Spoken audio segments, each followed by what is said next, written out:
Kita anggap ini stoma ya. Nah, kita anggap ini stoma, dedenya ada stomanya kayak yang di itu kamu. Nah, kita awalnya kita lihat dia ada ya. Biasanya kantong kolostoma ini dia sudah dipasang di ruang operasi. Setelah stoma dibuat, dia langsung dipasangkan di ruang operasi. Nah, pada saat kan dia udah dengan kantongnya kayak gini. Nah, sudah ada jadwalnya, kamu harus membersihkannya. Kantong kolostomi kalau yang kayak gini, ini ada tempat mengeluarkannya biasanya. Ibu nggak ngerti ini ya, yang punya kita ini apa ini nggak tahu yuk. Kantong buatan ini. Harusnya kalau yang kayak gini, ini kantong kolostomi yang bisa dipakai berulang. Ya, bisa 3 sampai 4 kali dipakai. Biasanya di sini ada tempat mengeluarkannya, kayak urine bag gitu ya. Sininya ada selangnya atau ada buka tutupnya, bisa dibuang. Kemudian kita bisa diurutkan kayak gini untuk mengeluarkan isinya biasanya. Pakai kantong plastik. Nah, kalau yang disposable, dia sekali pakai, bentuknya plastik. Ada kita ya? Ada contohnya. Sayang banget ya. Karena ini tuh ilmu yang pasti dipakai di rumah sakit. Dia bentuknya bag plastik gitu, sama ada ininya juga, tapi dia perekat kayak Hansaplast gitu, nah kayak kreket ya. Jadi ini ada diameter ini. Nah, ini adalah ukuran untuk kita mengukur berapa besar stomanya. Jadi lubang ini disesuaikan dengan besar stomanya. Jadi ini bisa digunting. Kalau yang disposable. Kalau yang kayak gini biasanya ininya ada, ini kan ada ini ya, tanda gunting ya. Nah, ini maksimal stomanya. Tapi jarang stoma itu maksimal kayak gini, gede banget. Biasanya itu bisa 4 cm gitu. Nah, kalau ini yang paling kecil kan. Nah, bisa di sini atau di sini. Biasanya tuh paling besar stoma itu 4 cm.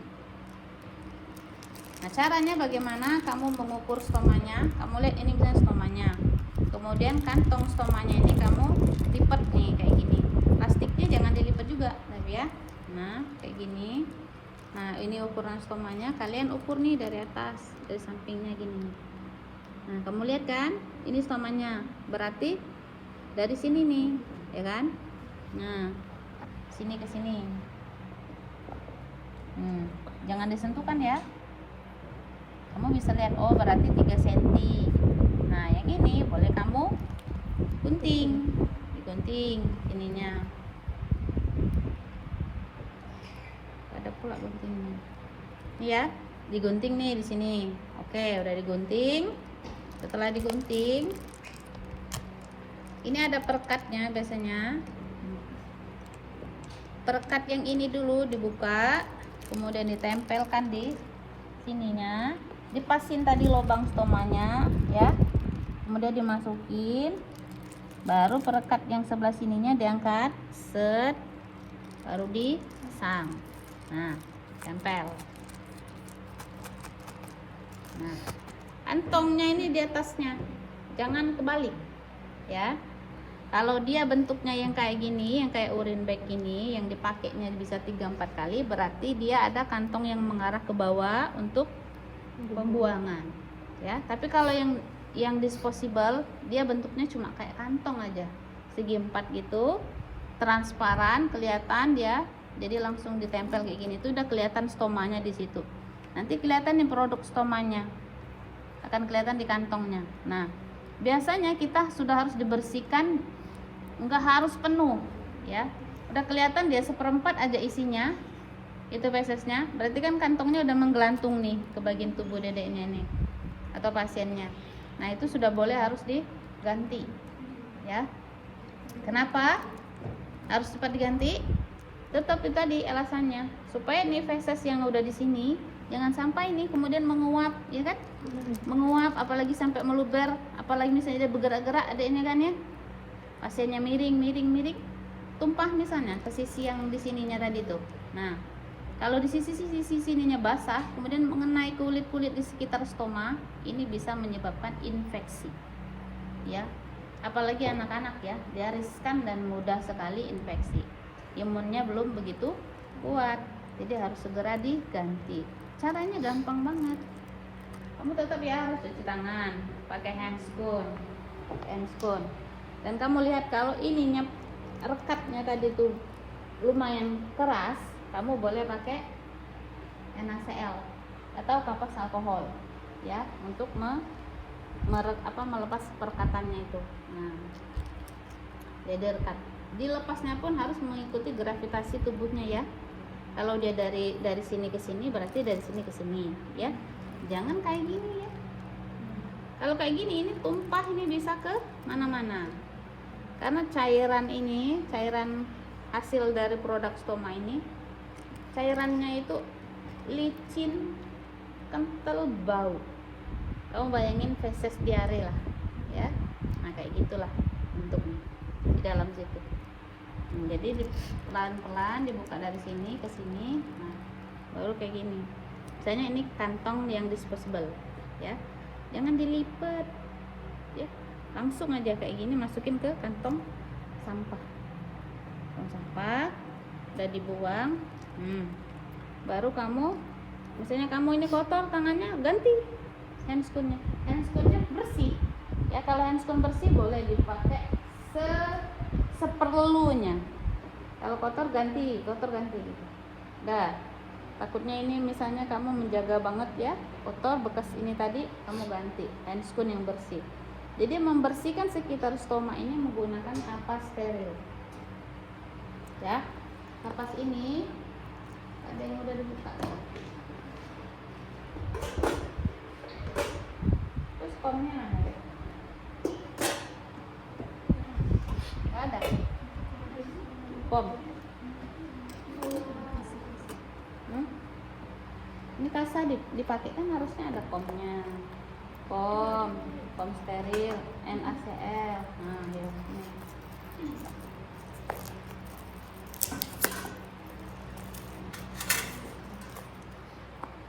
Ini handscoonnya udah ada. Ini handscoon terpakai di sini.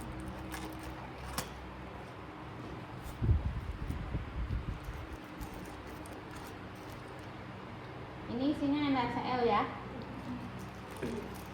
Kamu nggak punya NaCl? Kamu kebiasaan nanti nggak tahu kamu pakai apa.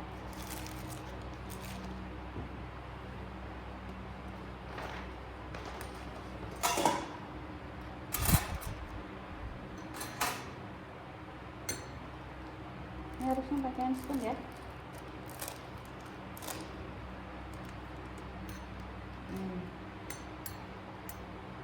Nah, kalau stomanya itu sudah dibuka kayak gitu, ya, ini kan pasti takutnya ada produknya keluar ya. Nah, kamu tutup dulu sebentar, kayak itu, pakai pasta steril, sambil kamu persiapkan untuk membersihkannya.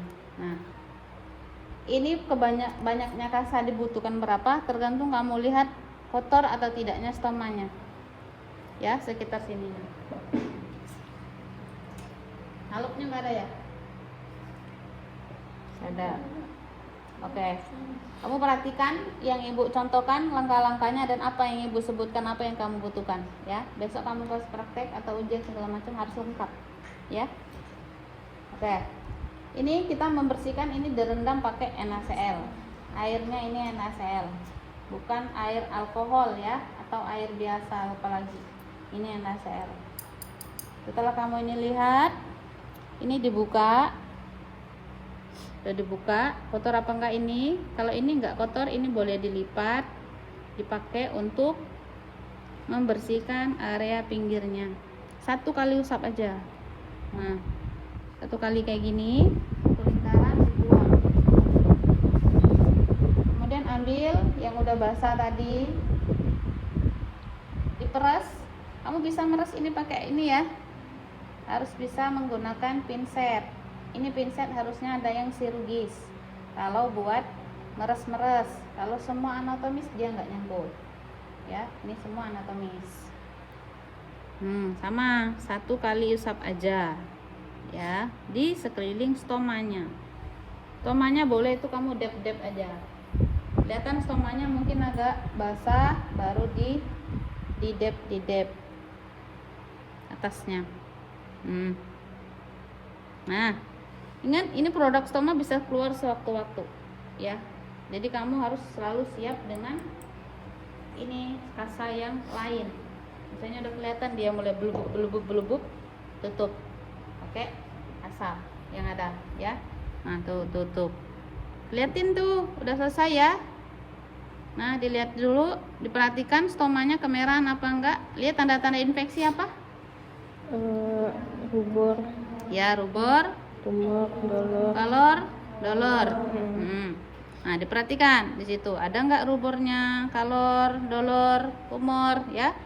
Ininya kelihatan bengkak enggak, merah enggak, panas enggak, kelihatan nih. Kalau dia ada tanda-tanda infeksi pasti pasiennya juga tidak nyaman. Dan dilihat di sekeliling stomanya ini, di kulit-kulit pasiennya ini ada enggak bintik-bintik merahnya, kemerahannya, gatalnya segala macam itu. Kalau ada, ini harus dikasih salep ya, disalepin. Biasanya untuk mencegah pun kita tetap kasih salep ya, kasih salep. Dah, ini udah dibersihkan. Ngasih salepnya pun harus pakai itu ya, cotton bud ya. Kalau misalnya nggak ada cotton bud, boleh pakai ininya, kasa steril ini. Kamu lilit-lilit di sini. Nah, kamu lilit-lilit. Nggak bisa dililit nih, bukan serugis soalnya. Nah, kalau serugis tuh kita bisa kaitkan di sini deh. Ya. Nah, sini kasih salep. Baru di dep di pinggirnya sini. Nah, udah bersih, udah kelihatan bersih, nggak ada tanda-tanda infeksi, udah dikasih salep, udah bagus. Siapkan lagi kantong stomanya, kantong kolostominya ya, kantong yang baru ya. Nah, ini ingat tadi sudah diukur sebelum kamu pasang. Nah, udah diukur, oh ini 3 cm, udah siap. Ininya dibuka, ditempelkan di sini, dipaskan lubangnya, kemudian baru ini dibuka, tempel. Nah, asalkan ini sudah terpasang sesuai dengan stomanya dan sekitarnya itu sudah nempel ke kulit dan tidak ada kelebihannya. Jadi nggak boleh terlalu sempit atau terlalu lebar ya, lubang sininya ya. Itu tadi, kalau ini terlalu lebar, nanti pada saat ini belubuk keluar, dia akan mengenai pinggiran kulitnya ya, karena melebar. Jadi ditutup kenceng, rapet, udah dipastikan nggak gerak. Nah, baru boleh ditaruh gitu. Udah kayak gitu aja. Dan